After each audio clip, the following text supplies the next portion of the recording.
श्रीपादराजं शरणं प्रपद्ये। सद्गुरुनाथ परमपिता परमात्मा श्री गोपाल बाबा महाराज की जय। श्रीपाद श्रीवल्लभ चरितामृत लेखमाला लेखक क्रमांक 85। विदुरा नगरी बिदर व श्रीकृष्णाच्या भूमिकेत श्रीपाद श्रीवल्लभ। रविदासाने एकदा नदीवर एका राजाला सुंदर युवती बरोबर जलक्रीडा करताना बघितलं। तेव्हा त्याच्या मनात विचार आला की आपल्यालाही असे राजवैभव उपभोगायला मिळाले तर किती छान होईल। श्रीपाद नदीवर स्नानाला निघाले असता रविदासाने आपली ही इच्छा श्रीपादांजवळ व्यक्त केली।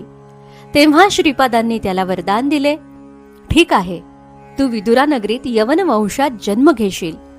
नरसिंह सरस्वती अवतारात तुला माझ्या दर्शनाचे भाग्य लाभेल, असे अभय वरदान देऊन श्रीपाद रविदासाकडे पाहत हसू लागले।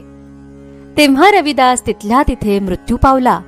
माझ्या अंतर्चक्षुने सर्व विचित्र दृश्य बघितल्यामुळे मी संभ्रमित होऊन आश्चर्यचकित झालो। मी भानावर येताच श्रीपाद माझ्याकडे पाहून हसत होते।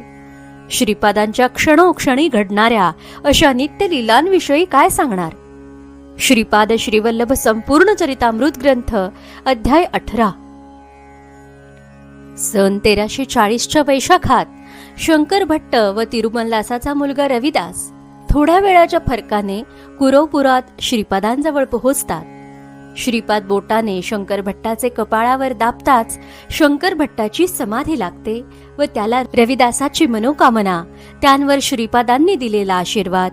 श्रीपाद हे श्री गुरु नरसिंह सरस्वती स्वामी महाराज अवतारात रविदासास पुनर्दर्शन देण्याचं वचन, सन 1451 आणि रविदासाचा मृत्यू हे सर्व काही दिसतं। ग्रंथातील श्रीपादांच्या वरील आशीर्वादात 2 महत्वाचे शब्द आहेत, विदुरा नगरी आणि तेथील यवन वंशात रविदासाचा पुढला जन्म।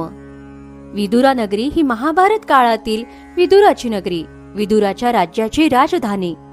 विदुर हे देखील धर्मराज होते व धर्माच्या म्हणजे पांडवांच्या बाजूने होते। महाभारत धर्मयुद्धापूर्वी सलोख्याची औपचारिकता पूर्ण करण्यासाठी श्रीकृष्ण परमात्मा पांडवांच्या बाजूने दुर्योधनाला युद्ध नको म्हणून समजावून सांगायला हस्तिनापूरला आला। तेव्हा दुर्योधनाने राजसभा बोलावली व या राजसभेत श्रीकृष्ण परमात्म्याला बंदिवान करायचा कट रचला। श्रीकृष्णाने दुर्योधनाचे अधर्मी अन्न नाकारून भक्त विदुराच्या निवासी साधे अन्न स्वीकारले व राजसभेत श्रीकृष्ण परमात्मा विदुराला आपल्या शेजारी घेऊन बसला। जेव्हा दुर्योधनाची सेना श्रीकृष्ण परमात्म्याला अटक करायला आली त्यावेळी श्रीकृष्णाने विदुर वगळता संपूर्ण राजसभा मूर्छित केली व विदुराला दिव्य दृष्टी दिली आणि स्वतः विश्वरूप धारण केले। यावेळी श्रीकृष्णाच्या प्रचंड शरीरातून क्रोधाचा अग्नी बाहेर फेकला जात होता। श्रीकृष्ण परमात्मा ताड ताड चालत सभेतून बाहेर पडले व रथावर स्वार होऊन तेथून निघाले, कारण आता युद्ध अटळ होते। हीच दिव्य दृष्टी श्रीपाद श्रीवल्लभांनी शंकर भट्टास दिली। तर असा हा पुण्यात्मा विदुर महाभारत युद्धानंतर धृतराष्ट्र, गांधारी, कुंती समवेत वानप्रस्थास गेला व त्यानंतरच्या 5000 वर्षांच्या कालावधीत विदुरा नगरीवर कदंब, चालुक्य, राष्ट्रकूट, चौल, यादव अशा राजवटींनंतर सन 1323 मध्ये उलुघ खानाने विदुरा नगरी काबीज केली। तोवर विदुरा नगरी नाव अपभ्रंश होऊन बिदर झाले होते। सन 1323 म्हणजे श्रीपाद श्रीवल्लभ पिठापुरात अवतरल्यानंतर 3 वर्षांनी। इथे श्रीपाद अवताराचा एक पैलू दिसतो, कारण उत्तरेकडून एक एक प्रांत जिंकून मोगल दक्षिणेकडे चालले होते, म्हणजे जवळपास निम्मी भारतभूमी गिळंकृत झाली होती। दक्षिण भारत वाचला तरच सनातन धर्म, सनातन संस्कृती टिकणार होती, अन्यथा आपले दैवत कोणती, त्यांची स्थानं, पूजाविधी कोणत्या हे सांगायला माणूस शिल्लक राहिला नसता। हे आक्रमण थोपविण्यासाठी जणू श्रीपाद अवतरले। किती भयान परिस्थिती असेल त्यावेळी, कारण स्वतः दत्तप्रभूंना श्रीपाद श्रीवल्लभ रूपात अवतरावे लागले व बाल श्रीपादांनी पिठापुरातूनच मोगल पोहोचलेल्या ठिकाणी जणू काही एक आडवी सीमारेषा भारतभूमीवर आखली। श्रीपाद 2 वर्षांचे असताना त्यांनी दर्शनास आलेल्या एका योग्याला, तू हक्कबुक्क रायाकडून मी 16 वर्षांचा होईल म्हणजे सन 1336 साली तेव्हा विजयनगरला म्हणजे कर्नाटकातलं हम्पी इथे हिंदू साम्राज्य निर्माण करशील व पुढील जन्मी दीक्षित नावाने तंजावरच्या साम्राज्याचा मुख्य सचिव होशील म्हणून सांगितलं व स्वतः श्रीपाद सन 1336 मध्ये उत्तर भारत यात्रा करून गोकर्ण महाबळेश्वर येथे आले आणि 3 वर्षे म्हणजे सन 1339 पर्यंत येथेच थांबले. म्हणजे गोकर्ण महाबळेश्वर ते हम्पी ते पिठापूर अशी ही सीमारेषा. नंतर याच सीमेरेषेवर सन 1340 मध्ये श्रीपाद कुरोपूरला आले व 10 वर्ष येथे वास्तव्य केले. गुप्त झाल्यानंतर श्रीपाद काही काळानंतर सन 1434 मध्ये या सीमारेषेवर गाणगापूरला आले व तब्बल 24 वर्षे त्यांनी रखवाली केली. गुप्त झाल्यानंतर त्यांनी सिद्ध अक्कलकोट स्वामी समर्थ व माणिक प्रभूंना याच सीमेरेषेवर स्थानापन्न केलं. नंतर आलेल्या शिवप्रभूंच्या पराक्रमामुळे आज आपली पिढी शांततेत जन्माला आली आहे. परंतु पुन्नश्च उद्रेक वाढू लागल्याने श्रीपाद कल्की अवतारात येत आहेत. रविदासाची राजभोग भोगण्याची वासनापूर्ती श्रीपाद त्याला स्वधर्मात पुढील जन्म देऊन करू शकत नव्हते का? पण आपण आखलेल्या सीमारेषेवर आपला जर ऋणानुबंधातील सेवक म्लेंछ राजा म्हणून जन्माला घालून त्याला जन्मतः पुण्यबुद्धी देऊन श्रीपादांनी दक्षिणेवरील आक्रमण शिथिल करून टाकलं. सन 1350 मध्ये स्वतः गुप्त होण्यापूर्वीच सन 1347 मध्ये रविदासास मृत्यू दिला.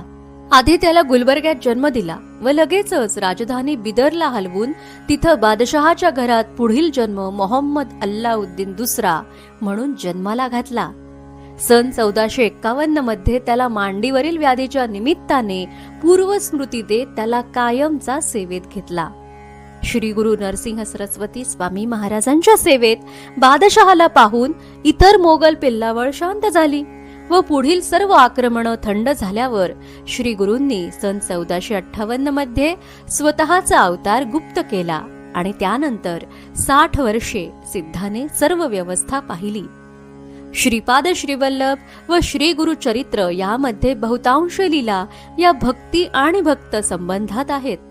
परंतु दोन्ही अवतार हे धर्मरक्षणार्थच झालेले आहेत. फक्त त्या नोंदी आज उपलब्ध नाहीत किंवा मुख्य कारभारी म्हणजे सिद्ध यांनी नियोजनपूर्वक त्या समोर येऊ दिलेल्या नसाव्यात. या 2 अवतारात धर्मरक्षणाला प्राधान्य देत नंतर स्वामी समर्थ, साईबाबा, गजानन महाराज व इतर सर्व अवतारात मात्र युद्धजन्य परिस्थिती नसल्याने संत्रस्त जनांसाठी भक्तीला प्राधान्य दिले असावे. त्यावेळी संधी देऊन फक्त धर्मरक्षण केले.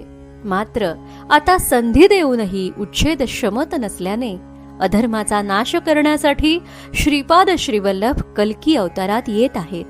श्रीकृष्ण परमात्म्याने स्वतः शस्त्र न उचलता जगद्गुरूची भूमिका केली. श्रीपाद श्रीवल्लभांनी त्यांच्या आणि पुढील श्री गुरु नरसिंह सरस्वती स्वामी महाराज अवतारात तीच गुरु ही भूमिका धरून आहे. मात्र कल्की अवतार हा गुरु रूपात नसून योद्धा रूपात आहे. सन 1451 मध्ये श्री गुरु नरसिंह सरस्वती स्वामी महाराज या भक्त बिदरच्या बादशहाची त्याचं ऐश्वर्य अवलोकन करण्याची इच्छा पूर्ण करण्यासाठी बिदरला गेले होते. आज त्या राजवटीचे जे अवशेष शिल्लक आहेत त्यावरून त्याचे राज्य किती मोठे आणि शक्तिशाली होते याची थोडी कल्पना येते. ते फोटो खाली आहेत. हिराचंद गोपालचंद कोठारे, दिगंबरा दिगंबरा श्रीपाद वल्लभ दिगंबरा.